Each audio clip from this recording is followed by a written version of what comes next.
পিচ্ছি, মাখাটা না অনেক সুন্দর হয়েছে। আচ্ছা বলো, তোমাকে কত টাকা দিতে হবে? ভাইয়া আপনার 15 টাকা হইছে। কি বলিস, এত সুন্দর মাখা মাত্র 15 টাকা? আচ্ছা ঠিক আছে। পিচ্ছি, একটা না সমস্যা হয়ে গেছে। আমি না ভুল করে মানিব্যাগটা বাসায় ফেলে রেখে আসছি। আমার কাছে না শুধুমাত্র 10টা টাকাই আছে। তুমি এই টাকাটা রাখো। ভাইয়া আমাদের মতো গরিবদেরকে আর ঠকাইয়েন না। এমনিতেই সারাদিন অনেক বাটপাড়ি করে খাওয়া যায়। দয়া করে ভাইয়া আমাকে টাকা কম দিয়েন না। হয়েছে কি, আমার কাছে 10 টাকা ছাড়া আর একটা টাকাও নাই। ও আচ্ছা, আমার কাছে একটা কয়েন আছে। এটা হাঙ্গেরির মুদ্রা। এটাকে যদি তুমি বাংলা টাকায় কনভার্ট করো তাহলে অনেকগুলো টাকা পাইবা।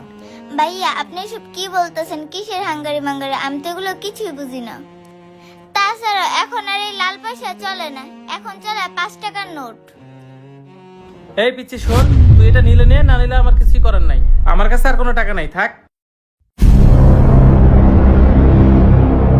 কি সব যুগ জামানা এলো, বাটপার দিয়ে এলাকাটাই ভরে গেছে। এই পিচ্ছি, আমাদেরকে দুটো মাখাতে তো। আচ্ছা ভাই, দিতেছি। ভাইয়া দুজনকে জাম্বুরা গুলো শুকনা মরিচ আর কাসুন্দি দিয়ে ভালো করে মাখা করে দিই, যাতে মজা করে খাইতে পারে। মাখাগুলো দুজনকে সমান করে ভাগ করে দিই। ভাইয়া এই নেন।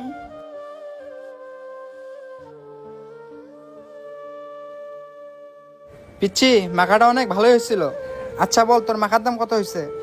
ভাইয়া আপনাদের 45 টাকা হইছে। ও আচ্ছা, 45 টাকা? এখানে 50 টাকা আছে। ভাইয়া 50 টাকার নোট, আপনাদের কাছে খুচরা নাই?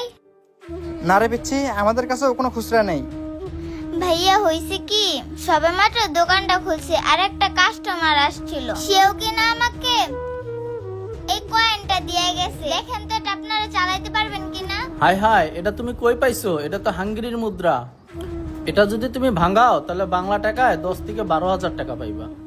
কি বলতেছেন ভাইয়া? এই একটা লাল পয়সার দাম এত টাকা?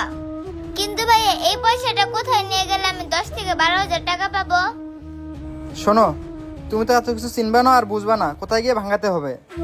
তার চেয়ে ভালো তুমি এই টাকাটা আমাদের কাছে দিয়ে দাও। আমরা তোমাকে 5,000 টাকা দিয়ে দেই, এর বেশি দিতে পারবো না, কারণ আমাদেরকে অনেক পরিশ্রম করতে হবে, অনেক জায়গায় যাইতে হবে। তুমি কি এখন দিবা? আচ্ছা ঠিক আছে ভাইয়া, আপনারা আমাকে 5,000 টাকাই দেন।